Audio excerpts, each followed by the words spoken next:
ఇప్పుడు చెప్తుంటాం వీళ్ళ అరుపులే నిజాలైతే వీళ్ళు గొంతెత్తి అరవడమే నిజం అయిపోతే ఇప్పుడు టీడీపీ చేసే అబద్దాలన్నీ కూడా గాల్లోంచి కల్పితాలు కూడా తీసి చేసేవన్నీ కూడా నిజాలే అనుకోవాలి సార్. నిన్న అసలు జరిగినప్పటి నుంచే వాళ్ళు సర్దుకొని గుమ్మడికాయ దొంగ ముందు ఇంకా అప్పుడే భుజాలు తడుక్కోవడం, దొంగ అని అరుచుకుంటా పరిగెత్తుకుంటా పోయి తప్పించుకోవాలని చూడడం, క్లాసిక్ కేసులు ఏమైనా ఉంటాయి వీళ్ళే చేసేది. ఇప్పుడు ఈ డ్రగ్స్ కు సంబంధించినంత వరకు వచ్చి పడింది అక్కడికి వైజాగ్ లో ఒక భారీ సినిమా తరహాలో సినిమా ఫ్యాక్టరీలో బయటకు వచ్చింది, పట్టుబడింది. సిబిఐ సెంట్రల్ గవర్నమెంట్ చెందిన సిబిఐ దాన్ని పట్టుకుంది. ఓ పక్క అది జరుగుతుంటే అసలు వీళ్ళు పెట్టి వాళ్ళు చేస్తున్న ఆరోపణలు పైత్యం ఎక్కడికి పోతుందంటే, సరే సోషల్ మీడియాలో ఎవడో కింద లేయర్లలో ఉండేవాళ్ళు ఏదో చేస్తే ఉంటే పార్టీ అధ్యక్షుడు, ఆ పార్టీ వాళ్ళు పెట్టిన జాతీయ ప్రధాన కార్యదర్శి అతని కొడుకు లోకేష్ వాళ్ళు కూడా ట్వీట్లు పెట్టడం. అసలు చంద్రబాబు నాయుడు ఆయన ముఖ్యమంత్రిగా పనిచేశాడు రాష్ట్రానికి, ఇంతకుముందు చేశాడు. ఈ రాష్ట్రానికి మళ్లీ కావాలని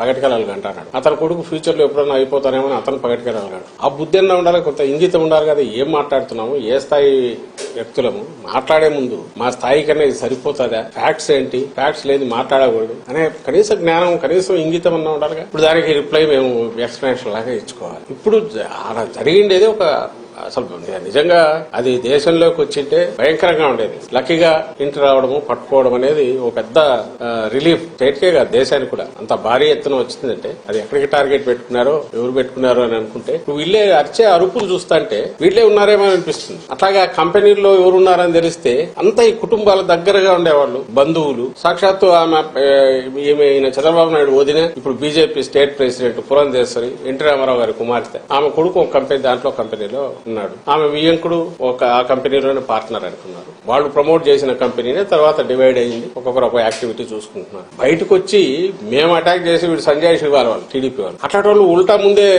అందుకొని హడావుడిగా రాత్రి నుంచి పొద్దున్న నుంచి ఉదరగొడుతున్నారు. ఇప్పుడు ఇది కాదు, ప్రతి దాంట్లోనూ వాళ్ళు అలాగే చేస్తున్నారు ఫస్ట్ నుంచి ఇప్పటి వరకు. ఇది మళ్లీ ఎన్నికలకు పోతున్న సమయంలో దీన్ని తీసుకొచ్చేసి మా మీద బండ వేస్తే మేము ఇచ్చేయాలి.